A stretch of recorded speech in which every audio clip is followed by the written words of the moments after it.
You are listening to the IFH Podcast Network. For more amazing filmmaking and screenwriting podcasts, just go to ifhpodcastnetwork.com.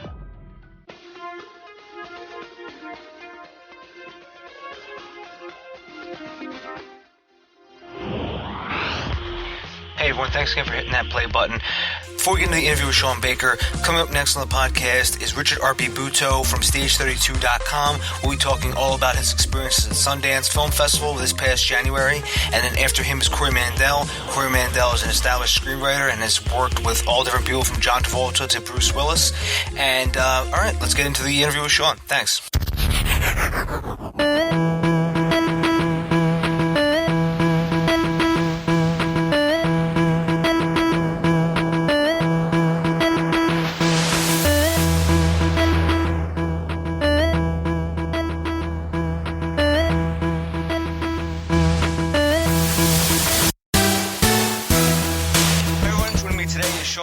Sean Baker is a director, writer, producer, and Sean is known for the three Spirit Award-nominated films Takeout, Prince of Broadway, and Starlet.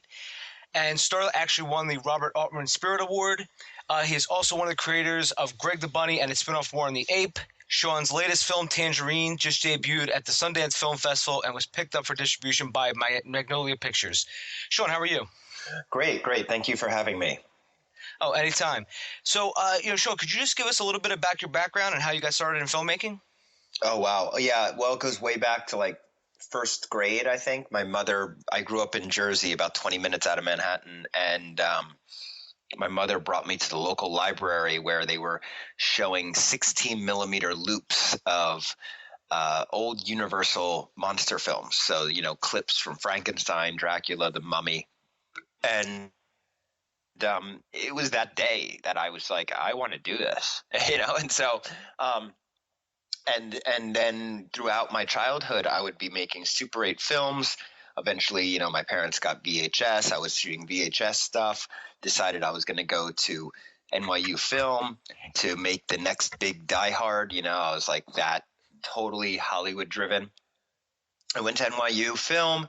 It was a decent experience there. But it was more about who I met. I met all the guys that I eventually worked with on Greg the Bunny. But while in my junior or senior year at NYU, I kind of did my own sort of cinema studies where, this was before YouTube. This was before internet. So it was like, it was easier. It was, you had to go seek stuff out. So I started finding stuff at the, Anthology Film Archives in Manhattan. And it was really opening my world up to my eyes up to a whole different world of filmmaking. I was introduced. I was a cinephile growing up, but I wasn't truly immersed into foreign cinema and independent film. So there was one day I remember going over to another library trip. I went over to that Clock Tower Library on 6th Avenue and 8th Street in Manhattan, and I rented this Eric Rohmer film, Claire's Knee, and that was really like the moment where I was introduced to all French New Wave and studied all of that, and found myself studying Italian neorealism, and that brought me to British social realism, because at the time Mike Leigh had just released Naked and a few years later Secrets and Lies, but so it was really at that moment that I was just like doing my own sort of education. I was just absorbing everything I could, and eventually found my way back to Cassavetes, and understood now, what independent film was and or is. And right out of school, I started raising money to make my first feature. It took a couple of years. We actually shot it on 35 millimeter by buying short ends from films. I think it was 12 Monkeys at the time. So I can tell I just dated myself bad. But, Terry Gilliam's 12 Monkeys, we bought all the short ends from that, meaning short ends are like the leftover footage. So we shot on 35. It was a film called Four Letter Words. It actually went to South by Southwest in 2000. It was like in my 20s, I took my time, and that's something I don't recommend to young filmmakers. You think you have all the time in the world, but and your 20s go by pretty damn quick. But over in the course of my 20s is when I actually made that first film. Plus, I was one of the creators of Greg the Bunny, so both things were happening at the same time. And then that really just like led over the next 15 years, where it was like Greg the Bunny had several incarnations. Went from IFC to Fox to IFC to MTV. So over the course of the years, we weren't getting rich off of this show, but at least it was keeping us afloat and keeping me afloat and allowing me to make independent cinema, personal cinema, stuff that was much different than playing with puppets. It was actually, I was aspiring to be, on the level of the, social realist masters, and really trying to make a mark there. So I had these two different careers going on for like the last 15 years or maybe even 20 years at this point. And it's been a wild ride, I mean, now I finally, after 5 features, my 5th one finally got into Sundance. It takes a while to get on their radar, there's a lot of, they have to sort of, there's so many films being made that, they of course knew about Starlet and Prince of Broadway, but this was the one that really wowed them, I guess. So yeah, that's a little encapsulation there. Now, so just taking a step back, did you always want to write for TV, or did you actually just sort of find yourself in that situation, and hence how you were able to create Greg the Bunny? We just found ourselves in that situation. I know my partners think definitely differently. They Dan Milano and Spencer Shenoy, they are still they write for television, and they love it. I have always been focused on cinema, but the way it happened really quick is this is just pre-YouTube. So what happened was that one fateful night while we were hanging out in Dan's apartment on 5th Street and Avenue A in Manhattan. Sorry, I have a little bit of a head cold. That's what Sundance does to you. If I sound nasally. No problem. So I always sound nasally. Got it. Okay. So we were basically hanging out one night, and Dan picked up a puppet that was left over from some student film shoot and started playing around and improvising. And we already knew he was like incredibly funny, but we didn't know he was like a comic genius until he threw this puppet on his hand, and I immediately lifted up the VHS camera and started rolling, and next thing you know, we have like a show that we started putting on public access, and at that time public access was taken seriously because it was the only way to sometimes find new talent. It was pre-YouTube. So you had William Morris seeing us, you had, eventually IFC saw us and gave us their show. So at that point, it was sort of like one night that we were all fooling around that we suddenly just made this TV show by accident. So just out of curiosity, do you think now, if you had the same opportunity, would you just maybe go YouTube route? Yeah, most definitely. That is a proven route now. I mean, you can see everybody blowing up from YouTube, and not only YouTube, but Vine. You can see all the Viners and making their marks. Brittany Furlan and all those others who have millions of Vine followers. They're able to be funny in 6 seconds, and that proves that you can be funny for longer, hopefully. Yeah, I think that's the way to go these days. So, just to, you just made Tangerine, which was in the Sundance Film Festival. Could you just take us through, the whole process? Now, I'm going to break it down, question by question. But for right now, could you just give us a quick synopsis of what Tangerine's about? Sure. It's about it's about 2 tales of infidelity converging on the corner of Santa Monica and Highland, which is a notorious intersection in Los Angeles that's sort of known for transgender sex work, meaning there are transgender sex workers who work the area. It's a colorful corner. It's a colorful intersection. It's It's if you ever drive by it, you notice that there's always something going down there. And I live very close to that intersection. And so I decided I wanted to tell a story that took place there. And so the movie is really, it takes place on Christmas Eve, and it's about a Cinderella. She finds out after spending 28 days in jail, she gets out, and the morning of, she finds out that her boyfriend has been cheating on her. And so she sets out to find the woman that the fish, as they're called, the biological woman who's been sleeping with her boyfriend, to find her and drag her back to her boyfriend for a confrontation. And so it's really like a woman scorned type of film that takes place all in about a 12-hour period of time. So, Sean, you wrote the script as well. So did you actually, do you subscribe to like the 8 sequencing method from USC, or do you outline heavily when you're writing a script?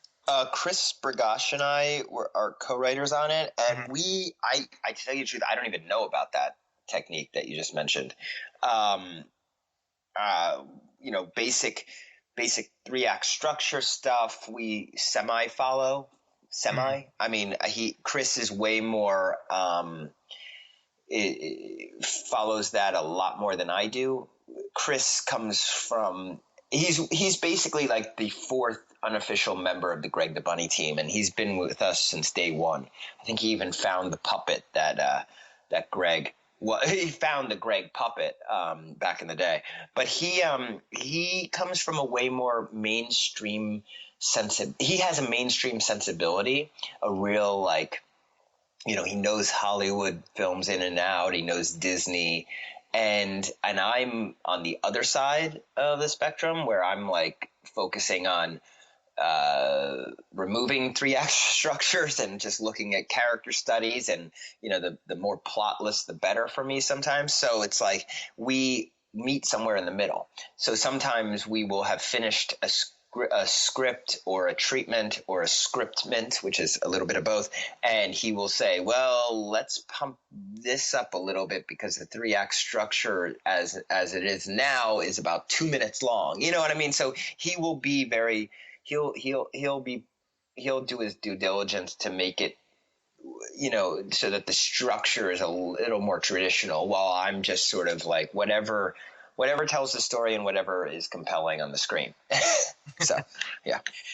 So, you said the inspiration was, you looked out the window and you saw all this stuff. I'm sorry, you live nearby this notorious intersection. Yeah. Now, did you pitch the idea to your writing partner, and did you guys start crafting a story from there, or were you guys like just having a brainstorming session, and that's how you started hammering out this, all the ideas? Oh, that's interesting. I don't remember exactly how it began. I think we had both just come from Starlet, which is my previous film. And that was the film that, starred Dree Hemingway, and Music Box domestically released it in 2012. And it was, without giving too much away, because it's sort of a surprise in the movie, it's an exploration of the personal and private lives of sex workers, right? Mm-hmm. But it's in the porn industry. It's in the, San Fernando Valley porn industry. So I don't think we were done exploring that topic. So when I told Chris, I'm like, I'm really interested in exploring, telling a personal story, or a story, an intimate story that takes place in another world of sex workers. He was just like, yeah. He knew the section as well. Actually, I think he lived right near there when he first moved to LA. So he was on board. He knew my technique, which is basically you really have to immerse yourself in the world and do a ton of research. And the ton of research is not only for, authenticity, but it's for respect and responsibility. Like we're from the outside, so we can't expect just to tell a story and tell it right unless we're collaborating with the people from that world and really get to know that world. So we took several months to really get in there and hit the pavement and introduce ourselves to people on the street and look for that one or two individuals who would be up for collaborating with us. And we did. We found that in Maya Taylor, and Maya plays Alexandra in the film. And she was actually not on the street working the street, but she was using the services of an LGBTQ center, which was around the corner. It's a center that has services for youth at risk. So she was there hanging out with some friends. I saw her, and she's a transgender woman. I saw her from across the courtyard 50 feet away, and I could just tell, oh, wow, this woman has there's something about her. There's an appeal from 50 feet away.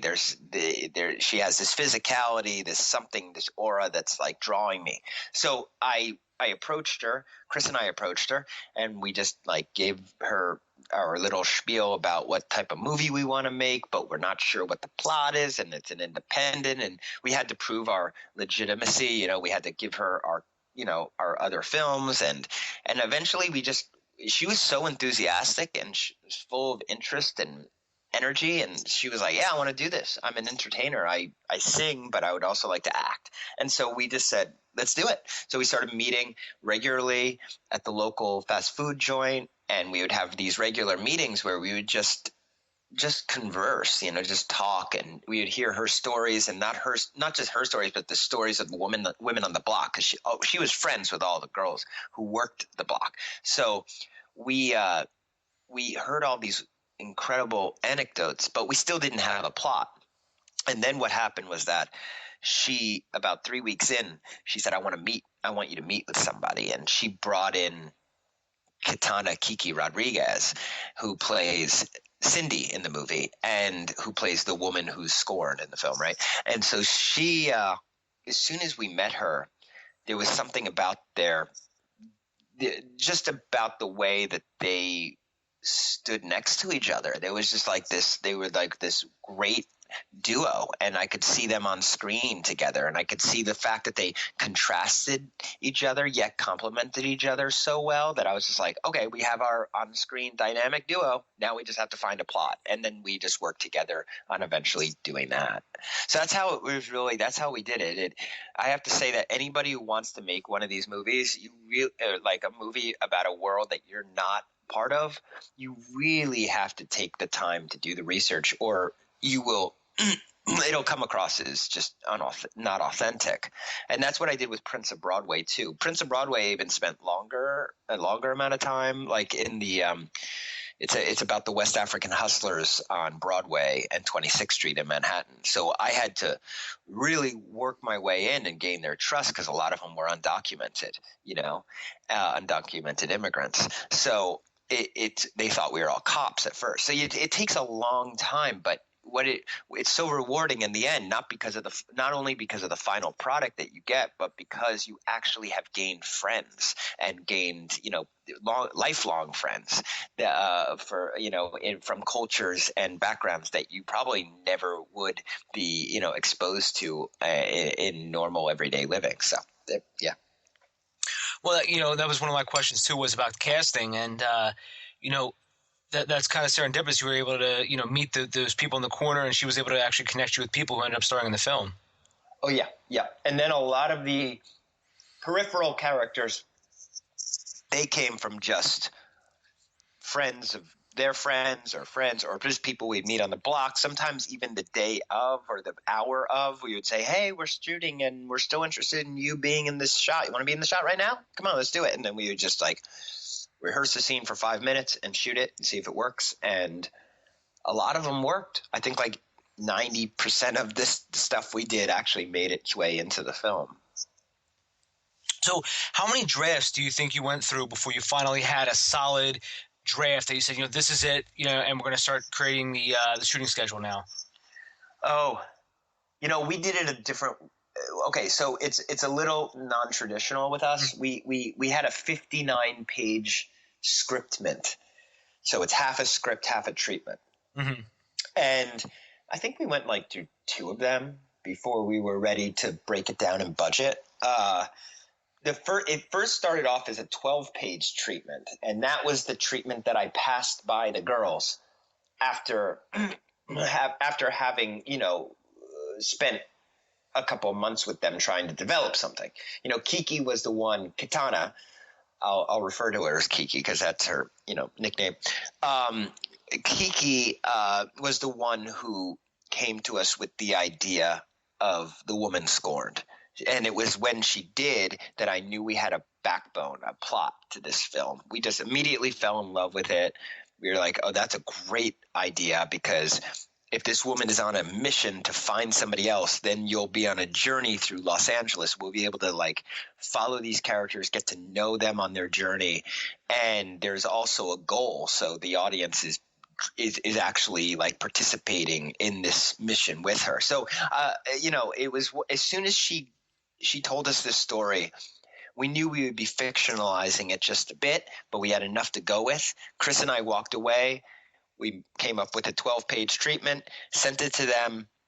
They read it. They had a few notes, but they loved it. They said, you got it. So let's just start moving forward with and trying to get a scriptment together. And yeah, a few months later, we had a 59-page scriptment. Okay, excellent. I know some of the people do work like that, where they don't make the traditional script, or, they sort of, I know a couple of friends of mine, they actually just worked off of a very detailed storyboard. And, interesting. And when they actually did rehearsal with the cast, and everyone was kind of like, okay, we got all this stuff now. Granted, theirs was like a zombie thriller in the woods. So like, it was kind of a lot of it was like action or running or something like that. And that's how they did that. But since now, as we go through the process, you've completed the script, your scriptment. How did you go about funding this? Did you think about crowdfunding, or did you want to like finance this the traditional method? The traditional method. Mm-hmm. I totally believe in crowdfunding, but for me, it hasn't been successful. Mm-hmm. I had one during the post-production of Starlet, which was we didn't even go all the way through with it. And it was mostly because when you fall in the middle, like you're sort of an established filmmaker and you have a lot under your belt and you're obviously getting your films sold and stuff like that. I think people sort of are, when they see these crowdfunding campaigns for those types of filmmakers, they're like, why do you need it? From what I've noticed, these Kickstarter campaigns and these GoFundMe and Indiegogo campaigns, they work for when you're like first starting off and it's like, I'm going to make my first film or make my first short or something like that. Or for these guys who are extremely established and they're like Spike Lee and Zach Braff or whatever, where they're like, listen, I'm going to work outside the studio system. Help me get this made. But for in the middle, it doesn't seem to, at least for me, it doesn't seem to be working. And on top of that, God, I'm too old to be asking for favors anymore. And I just feel like I can't. It's part of the reason we shot on the iPhone, by the way, because like I didn't want to even ask for favors this time. And we didn't have the budget to get any cameras. So yeah.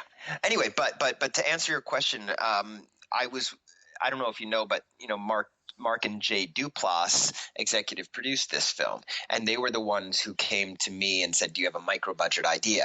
And I said, yeah, but I really don't feel like making another micro budget. I've made 4 of them at this point. I'm not paying rent.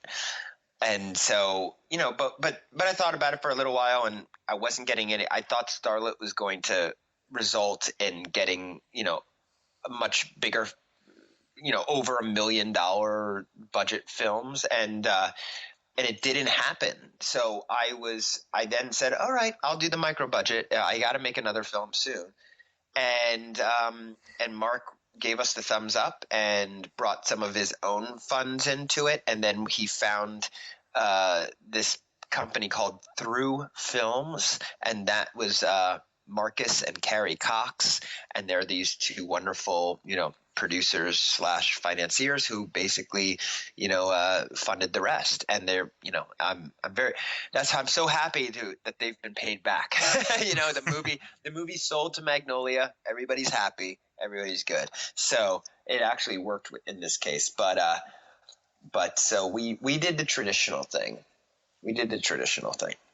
Now, you brought up shooting with the iPhone, and obviously that's something I want to talk to you about is, did you decide to shoot on the iPhone, when you found out you could get these lenses? 'Cause I know you had a lens for the iPhone. It was made specifically for the iPhone. So did you decide this is the exact model we're going to use after you saw those lenses? It was when I saw the footage on Vimeo that this company had uploaded. It was a company called Moon Dog Labs, and they created these. They're not lenses, actually, because I'm using the lens that's actually on the iPhone, but it's an adapter that fits over the lens. And what it does is that it's a 1.3 anamorphic adapter. So for the techies out there, or for people who know, cinema and aspect ratios, it basically takes your 16:9 image, which is your basic television size image these days, and stretches it out even further to a CinemaScope image, which is 235. So it gives it that cinematic, beautiful widescreen feel. And yes, it was really at that moment. That's what it was. That in combination with this app that anybody can get. It's very inexpensive, and it's a wonderful app.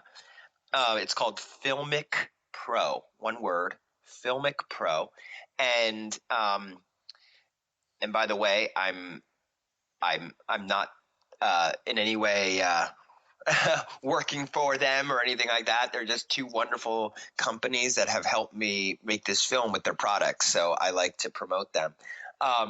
But basically, the two of those things combined is what really elevated the look of this film to a cinematic level. Because Filmic Pro, the app, locks exposure, focus. It can set color balance if you need that. It has all these other bells and whistles. The compression rate is actually increased, meaning like it looks better. The video is captured at a higher compression rate, or a higher quality compression rate, that is, than the video that you would normally be catching on the iPhone. So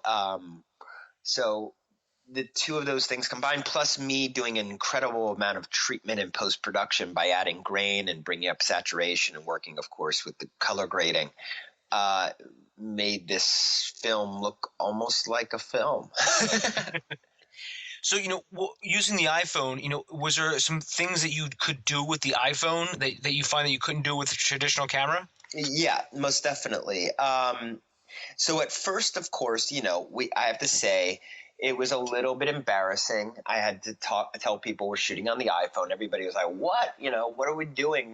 This is amateur hour."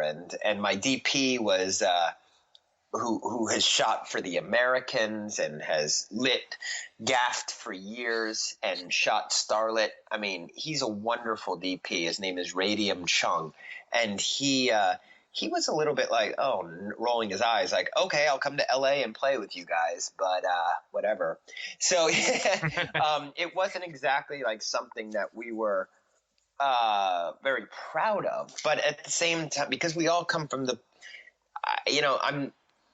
honestly, I think this was very organic. It wasn't like we were going for a gimmick here. We literally just could not shoot on film. Number one is what I always think films should be shot on first. Second, either the Alexa or the Red or the Viper, or one of the really high end, digital cameras. We definitely couldn't shoot on that because we, number one, just couldn't pull those favors, and I wouldn't be able to afford the media management, the drives, everything involved with that. So then we were looking at like maybe DSLRs. We can just buy a 5D or 7D and then return it afterwards or borrow it from a friend. But you know what? at that point, I was like, if we're going to be shooting 1080p anyway, why not just shoot on the iPhone and really take advantage of the fact that we are and make it an aesthetic and make it something very different. And then that's what really made me decide to go forward with it. I mean, and to answer your question, yes, we actually ended up using how small it was and how inconspicuous it was to get away with a lot of stuff. And I'm not talking about like legally stealing or getting away without permits, but I mean more like being able to shoot and not drawing attention to ourselves and not intimidating our first-time actors, because our both leads were first-time actors. You know, the others were all experienced, but this was I didn't have a moment in which they were not comfortable. Like usually when you're working with first-time actors, there's that hump you have to get over where a camera is in their face and they have to forget there's a camera in their face. But in this day and age, everybody and their grandma are shooting selfies of each other, and they're doing, they're using their phone. They have their phone out in their hands 24/7. So, that's why we were able to shoot and not really draw a lot of attention to ourselves. Actually, our sound unit was bigger than our camera unit, which was very different. So. Yeah. That was actually my next question was, what was the actual size of your crew? We kept it down to under 10, around 8, I believe. I mean, of course, there were some days in which we had PAs, some days we didn't. But everyone wore many hats, like Shi-Ching Zhou, who is one of the producers on the film. She also acts in the movie. She plays Mama-san in Donut Time. She is also the costume designer. She's also continuity. She's also basically production design too. I mean, she had her freaking hands full, and that went for everybody. I mean, Chris Bergosh, co-screenwriter, didn't just help me write it and leave. He's a co-producer because he was there, every day on the shoot, helping us and doing different things that was needed. So everybody's wearing many hats. And of course, yes, that does lead to sometimes things slipping through the cracks. Like sometimes we just shot an entire scene and the continuity was off on somebody's, what they were wearing on their, because Shi-Ching was just too spread thin, so there's some negative consequences, but for the most part, it was very positive. Like that only happened once. We were able to keep our footprint very small. We never drew that much attention.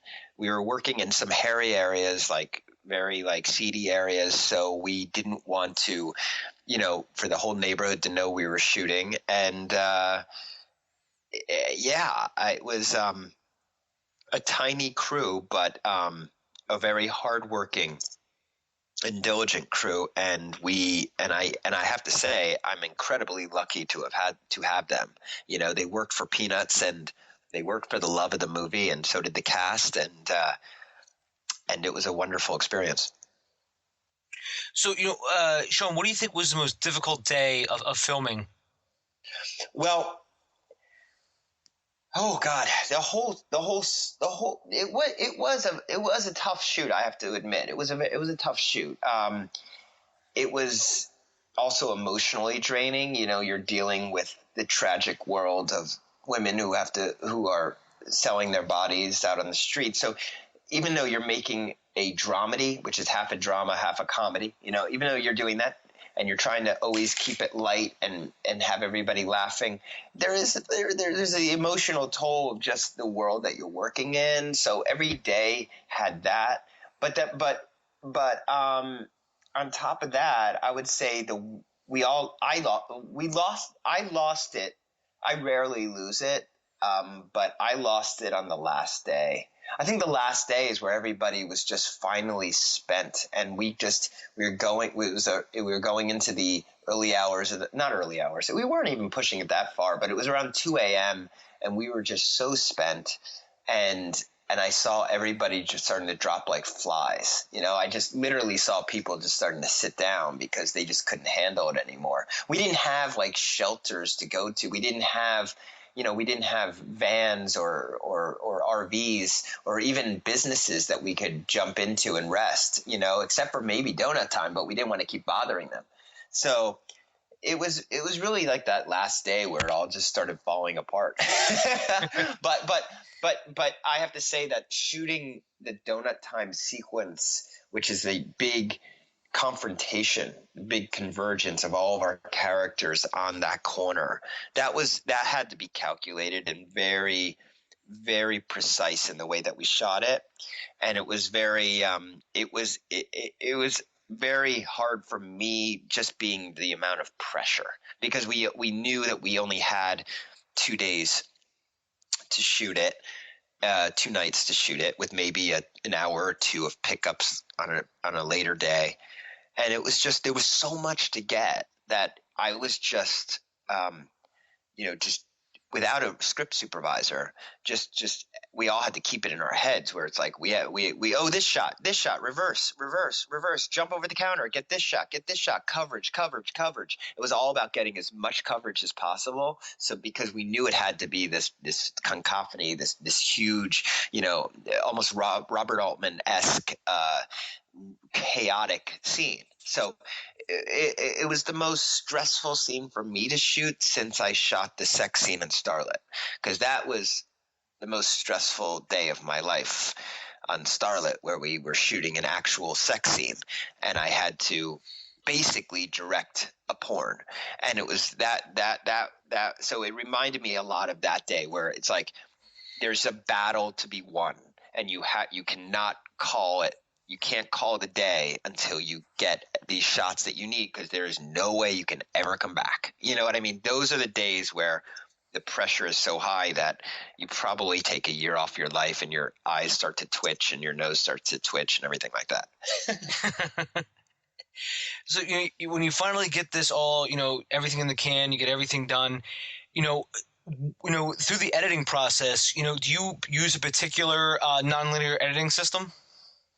I was using Final Cut 7 like everybody else. I mean, even though it's now no longer being made, no longer on the market, we still have it, and I still find it to be incredibly useful. It looks like we're all going to have to start moving towards Premiere or Avid completely, but I use Final Cut 7. Cool. So, did you use any specific software for the color grading? You know what? At that point, I didn't do I did the preliminary pass to give it a look, and then I showed it to my colorist, and they were, I believe, on a DaVinci. You know what? At that point, we knew we were going to Sundance. We had so much to deal with, just with like all the logistics, that I started handing it over and allowing myself to step back at that point. So I was just sort of like the approval over the shoulder guy at that point. I wasn't as much involved at the technical stuff at the very, very end. Like making a DCP, which is a digital cinema print, I just allow other people to do that, because at that point I was like, I just spent a year in, immersed in this tech world, and I can't deal with it anymore. So you guys take over. So, you submitted to Sundance. Did you submit to Sundance, prior? I know Sundance does let you sometimes submit like works in progress. Did you submit something like that to get into the festival? No.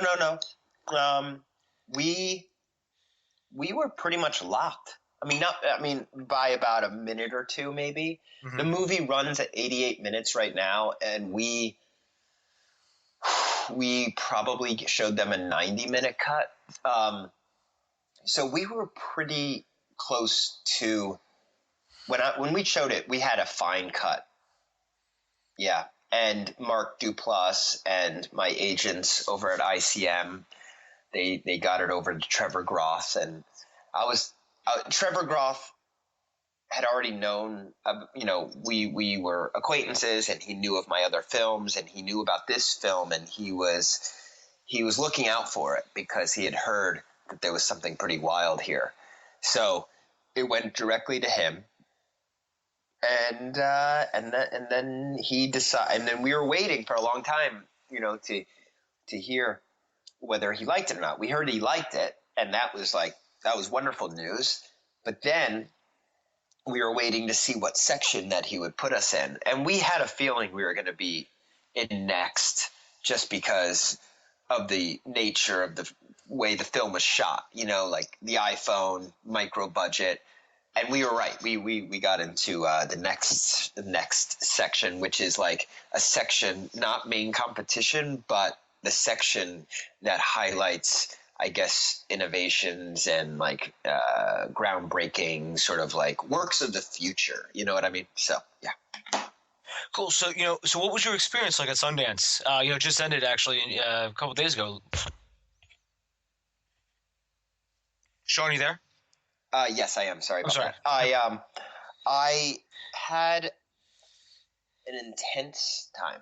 Like, it was intense. Because, okay, well, first off, I'm a cinephile. Like, watching films is like, I'm addicted. So like leading up to Sundance, even in the worst days near the end of post-production, I was still watching a film a day. I always watch a film a day. And when I was at Sundance, I didn't see one film. Like, no joke, not one film. And I had so many friends and peers who had films there, like, Josh Mon with his film, James White, and Jennifer Fong's film, everybody's film. I just felt like I'm not only letting my friends down, but I'm letting myself down by not seeing these movies. I got to see these movies. I was going crazy. But at the same time, we were just so busy, because when you have a film at Sundance, it's all about going from one press room to the next, and then talking with your sales people and your PR people, and it's a constant. And then of course there's the networking parties that you cannot not do, because it's all about getting to know people in this industry. So you have to do those. So at the end of the day, at the last day, I finally had time to see one film, and I was like, you know what? I'm going to be diplomatic here and not see one movie. So I don't. So all my friends know that I just did not have time. But eventually I'll catch up and see all of their films. I can't wait to. Excellent. Yeah, I've never actually been to Sundance, and I've heard from different people that it's either like some go to just see one thing and they leave, and then others stay for the whole thing, and they tell me how chaotic it ends up turning into. Yeah.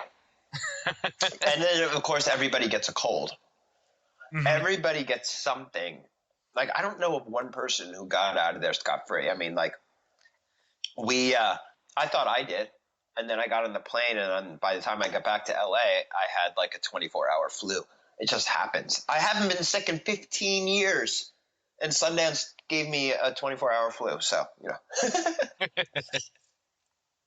So, Sean, now that you had your Sundance experience and everything. So how did Magnolia, come to you and approach you to actually distribute the movie? Well, we heard they liked it. They saw it at one of the first screenings. And then the president over there, Eamon Bowles, great guy, he got to see it the second day, really liked it, agreed with his salespeople or his acquisitions people, that is, that it was right up their alley.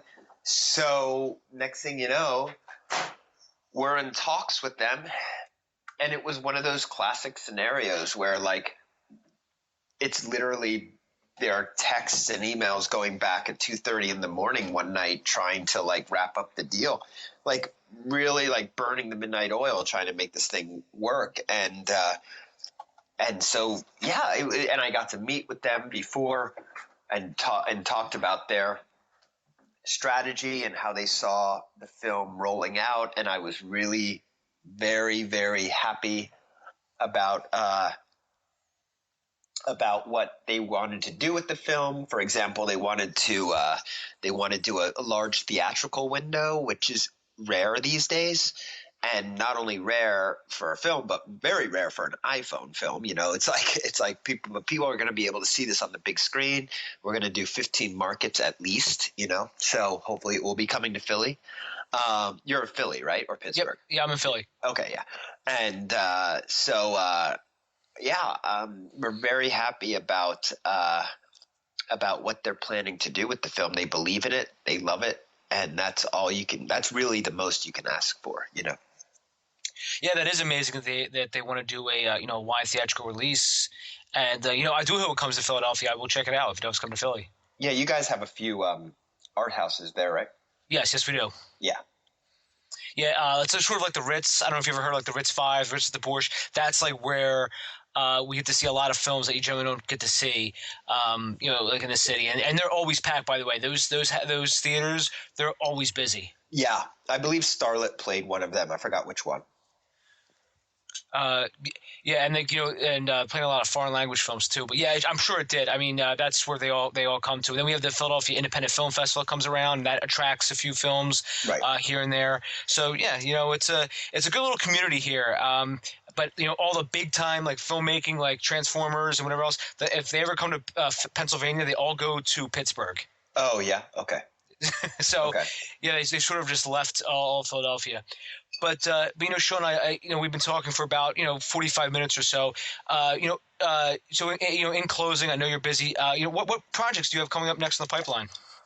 Well, there are a few different ones. They run the gamut, and it's really about where financing comes from first. So if there are any independently wealthy people out there listening to this podcast, hey. Come on, I need an executive producer for the next film. But we have one film that Adi Shankar, who is he's a producer here in LA, and he made The Gray and Dread and Killing Them Softly. He's known for those fanboy testosterone driven thrillers, that sort of thing. And he came to me about making a puppet thriller. So we're very happy I'm very psyched about that. Chris and I already wrote the script, but of course it's all about financing. So we're looking we don't know whether that'll happen sooner or later. And then there are some other films that we've already developed and ready to go. There's some more along the lines of the stuff I've already been doing, but hopefully elevated in terms of production value and cast. There's a social realist film that takes place in the Russian community out in Brighton Beach, Brooklyn, which is again, like what I like to do with these things. I like to bend genres and do disguised genres. So what starts off as like a Russian crime thriller turns into a bromance by the end of the film, and then we have this other one that takes place in Florida, which I'm very psyched about at this moment. It's like a little romance that takes place between two children in a welfare motel down in Florida. So and of course I've been trying to develop some other films for years. Like I have a Taiwanese project that I want to do. So it's really it's always this industry, when you're working on the independent side, money dictates everything. So it's really about where the money comes from first, and you have to, I'm passionate about all four projects. So it's really just about whatever one gets greenlit first by a independent financier. So if there is any more independent financiers listening to this, Sean's got a good track record. So I want you to talk to them. Yep. All of my films have got distribution. They've all done the world in terms of international play, in terms of festivals, and also sales. But and the festival thing has been wonderful. And I just want to say, if there are any independent filmmakers out there, that's like the biggest perk that I get, that's my compensation. I'm not getting rich off of these movies, and maybe hopefully someday I will make a good living off of them. But right now, I've looked at these films as ways of seeing the world. And if you make a movie that hits with the festival circuit, you can travel the whole world, because like Prince of Broadway was the one that was most successful in that case. And I don't know how Tangerine will play, because Tangerine's a little bit, it has content that will not play in certain countries. But with Prince of Broadway, I was able to travel the world for a year and a half, and I'm literally all over. I went to Africa 3 times. I went to Vladivostok in Russia, which is like the end of the earth. I went to Argentina, Chile, Brazil 3 times. I just get, you really get to go to Asia.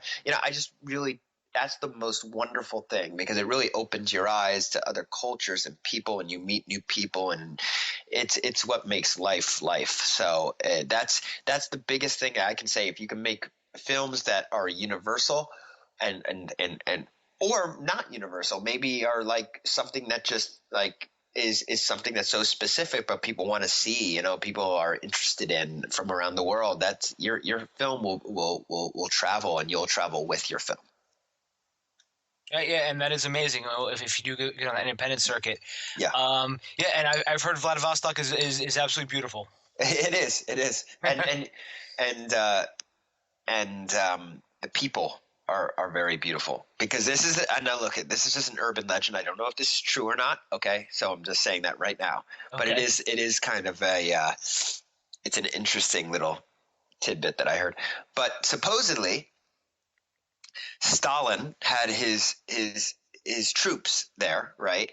And there started to be a sort of a loss of, like, decline in morale. So he sent all the most beautiful women from the Ukraine over to, like, to keep them company. And eventually they made families and had, generations. And now you have a whole city of supermodels. It's crazy. It's the craziest thing you've ever seen.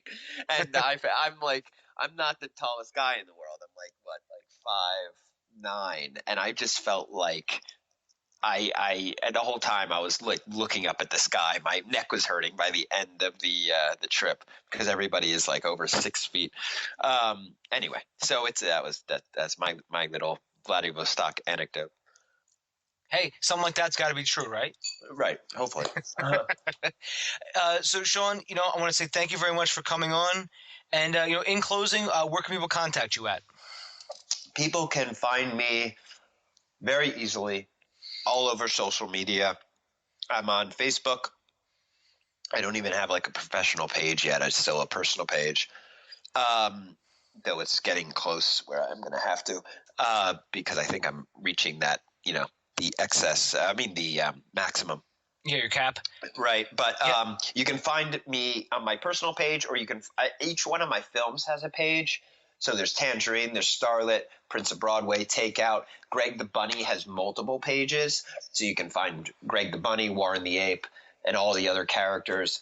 You can also find me on Twitter at Lil Film. That's LIL, like an abbreviated little, plus film, motion picture film. So it's at Lil Film.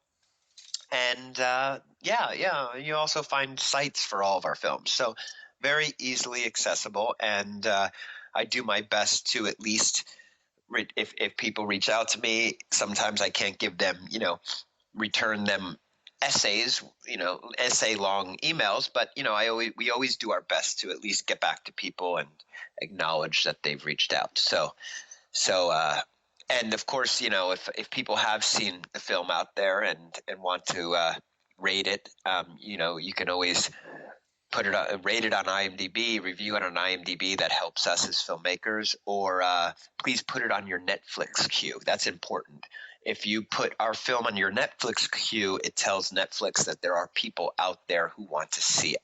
So it helps us not only get the film up there, but it also helps us, get it up there for a good price and keep it up there. So, yeah. Cool. And I will link to all this stuff in the show notes. So anybody who wants to, stalk Sean on social media, it'll be on there, all the links. And, you can always find me, DaveBullis.com. and Twitter it's at Dave_Bullis, and Facebook I have like a couple pages on there. I have my own personal one, but I too, Sean, I'm getting near that cap of the 5,000 friends. Yeah. And I'm like, I'm gonna have to start cutting some people soon because I can't, because it's like a double-edged sword. I can't give it up because I'm a part of some like groups on there that are like private or secret Right. that I actually like and enjoy, and I was like, damn. So if I make another one, then it's just gonna, you know, the whole thing's gonna start all over again. So I created my own, you know, separate page, and you know, sometimes I post there, sometimes I forget about it, but I'm more of like a Twitter guy anyway. So Yeah. So, you know, but, you know, Sean, I want to say thank you again for coming on. So everyone, if you, you know, make sure to check out Tangerine when it comes out. Find out where, you know, it's going to be by you, and like do what Sean says, you know, put it on your Netflix queue, and it'll tell Netflix that you're interested, and show them some more support for it. Yeah. Yeah. Cool. Well, Sean, thank you again for thank coming you, on. Dave. Anytime, buddy. Thank you very much. And Anytime. Talk to everybody soon. Cool. Bye-bye. And best of luck, Sean. Take care. Bye-bye. Bye-bye. Find Dave at davebullis.com. Please make sure to subscribe and share the podcast.